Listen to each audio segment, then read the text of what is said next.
ஒருவேளை விஜய் தரப்பில் இவர்களையெல்லாம் சேர்த்து ஒரு புதிய கூட்டணியை உருவாக்கினால் என்ன மாதிரியான பாதிப்புகள் ஏற்படும் என பார்க்கும்போது அது திமுக பாஜகவுக்கு தான் சாதகம் என்கின்றனர்.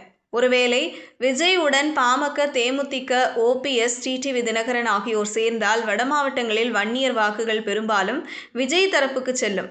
செங்கோட்டையன் மூலம் அதிமுகவின் கொங்கு மண்டல வாக்குகளும், ஓபிஎஸ், டிடிவி தினகரன் மூலம் தென் மாவட்டங்களில் முக்குளத்தூர் வாக்குகளும் விஜய்க்கு செல்லும். இந்த 3 பகுதிகளிலும் குறிப்பாக கொங்கு, தென் மாவட்டங்களில் அதிமுக வலுவாக இருப்பது குறிப்பிடத்தக்கது.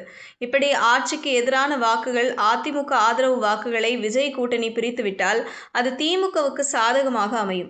அதெல்லாம் சரி, பாஜகவுக்கு எப்படி சாதகம் என ஒரு கேள்வி எழுகிறது அல்லவா?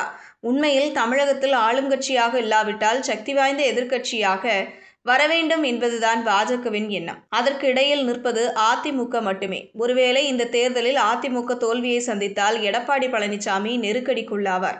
அதிமுகவின் வாக்கு வங்கியும் செல்வாக்கும் சரியும்.